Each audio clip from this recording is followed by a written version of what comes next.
Bob Cottrell, when we left, you seemed to be pointing us in the direction of the crime issue. Is that true? Yes. I mean, I think that the movement, the gun control movement, is in part motivated by the crime issue.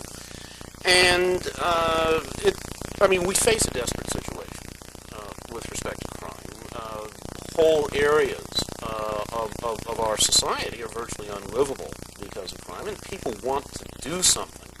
And gun control seems to be an attractive measure. By the way, let me also say that I think that a distinction has to be made between gun control and gun prohibition. I would argue that we would have a very different debate on the gun control issue if, in fact, the courts had signaled that they were going to enforce the Second Amendment. Let's imagine the courts said you can go this far in terms of regulation and no further. That you might have a waiting period or licensing or what have you, but you couldn't ban firearms. Well, then we'd have a debate. Then it seems to me that the issue might very well move in the direction that we moved with the First Amendment. Nobody really questions the ability of the government to have parade permits, to say that in a certain time, place, and manner,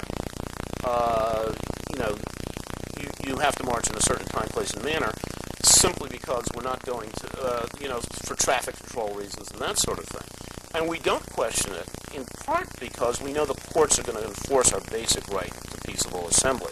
Now, that doesn't mean I necessarily endorse registration or licensing or waiting periods, but we'd have a different debate over it. We'd talk about its efficacy and not about the slippery slope of whether this is a first step towards a ban. Let me get back to that crime issue, because I think while the perception of crime is certainly a real one, what we have is an historical amnesia that has led us to forget one of the main reasons that we have the Second Amendment, which was to have an armed people so that people wouldn't be spectators in this great crime scene that's unfolding in front of us today. If people were armed, especially in those areas that are highly impacted with crime, if they were armed and they were organized and they were under the authority of the governing authorities, the police of the area, you would have much more likelihood of the people actually being able to effectively resist criminals who now can go in and exact revenge, kill informants who work with the police. I've been in foreign countries like Guatemala and the Philippines where until the people were armed and organized, there were insurgencies that were just sweeping over the country, and the people in the army were powerless to resist. Once the people were armed and able to resist that criminal element, the whole situation changed radically. But Larry, we could still be armed. The liberal would argue if you still have the waiting period and the registration, we register our cars, we register everything else. So why should you be worried about waiting periods and registration? It's quite an irony if we're going to be talking about registering our firearms, which actually can only work effectively if we have something. And when I've testified in Washington in the Capitol, this is what the senators are talking about. We can't really have registration effective unless we have a national identification card system, a national passport, internal passport, if you will.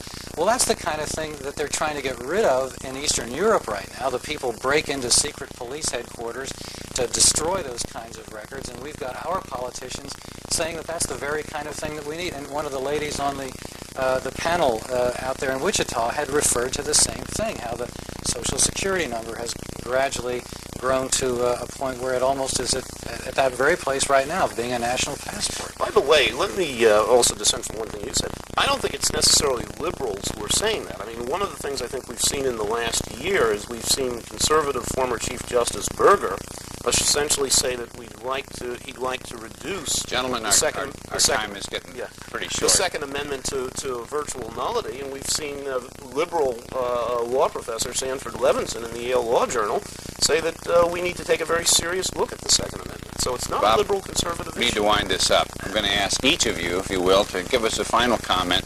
and give us some direction. Bob, what about you? Well, my own view is that that we should look for congressional enforcement of the Second Amendment, and also I've advocated before and would advocate again that we should have a national waiting period of 7 days for firearms purchases, but we should also preempt more restrictive state and local legislation. No state or locality can ban a firearm or take more than 7 days to give it to the purchaser. Larry Pratt? Well, I would certainly disagree with any registration or restrictions or waiting periods like that. We don't make editorials wait 7 days before they're published. What we need is to have a better understanding of the importance and the value and the role of the Second Amendment in the contribution to liberty. It's not a sporting issue. Nobody ever debated whether or not we could shoot deer when they put the Second Amendment in the Constitution. It's there for our personal protection and to make sure government never becomes our master.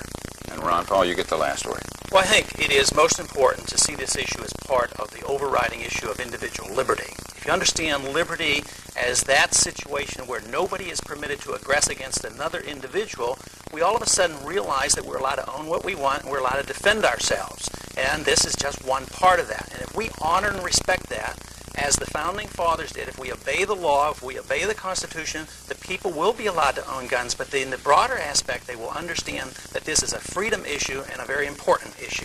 Well, that's where we'll have to leave it. I want to thank our panelists for being with us, and you for watching. We'll be back next week with another vital topic at issue.